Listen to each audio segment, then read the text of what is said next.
যদি জীবনে ভালো থাকতে চাও তাহলে অবশ্যই 3 জন ব্যক্তিকে তোমার ক্ষমা করতে হবে। প্রথমত বাবা মা। বাবা মা যত বড়ই ভুল করুক তাকে তুমি ক্ষমা করতে বাধ্য। কেন জানো? কারণ বাবা মার জন্যই তুমি তোমাকে পেয়েছো, বাবা মার জন্যই তুমি পৃথিবীতে আসতে পেরেছো। তারা যতই ভুল করুক তুমি না চাইলেও তোমাকে ক্ষমা করতে হবে, কারণ তাদের সাথে তোমাকে থাকতে হবে, তাদেরকে ঘিরেই তোমার জীবন। তো সেক্ষেত্রে এখানে ক্ষমা না করে কোনো উপায় থাকে না।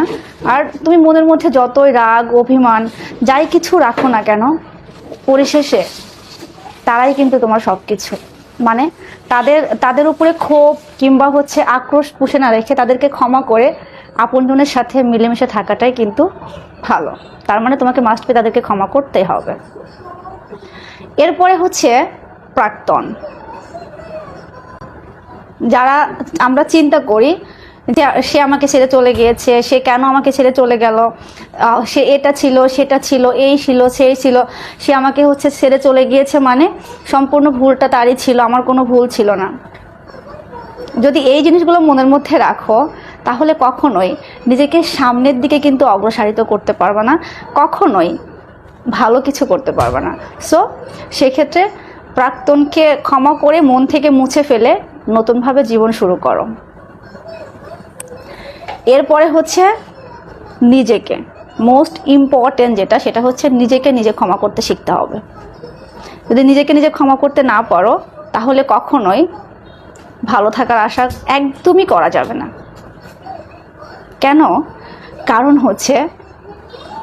আমরা দেখো অনেক ক্ষেত্রে মনে করি না যে আমি এটা কেন পারলাম না, কিসের জন্য পারলাম না, এটা আমার ভুল হয়েছে, আমি পরবর্তীতে এটা আর পারবো না, এটা আমি করব না, এইদিকে আমি আর যাব না, সব কিছু ছেড়ে চলে যাব, আমি সব কিছু ছেড়ে চলে আসব, আমি কেন আমার জীবনে ভুল মানুষকে চুজ করেছিলাম, কেন আমার জীবনে আমি ভালোবাসা পরিপূর্ণভাবে পেলাম না। এই সবগুলোকে না একদিকে রেখে তোমার নিজেকে ভাববা সব ভুল তোমার।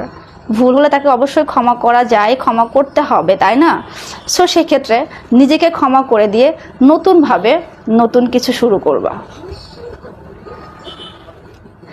প্রথমত মা বাবাকে ক্ষমা করবা, দ্বিতীয়ত প্রাক্তনকে ক্ষমা করে দিয়ে তাকে মন থেকে মুছে ফেলে নতুন জীবন শুরু করবা, তৃতীয়ত অবশ্যই নিজেকে ক্ষমা করে সাফল্যের দিকে অগ্রসারিত হবা। দেখবা জীবনটা ভীষণ সুন্দর। শুধু একটু সুন্দর করে সাজিয়ে নাও, দেখবা জীবনের চেয়ে সুন্দর আর কিছুই নেই।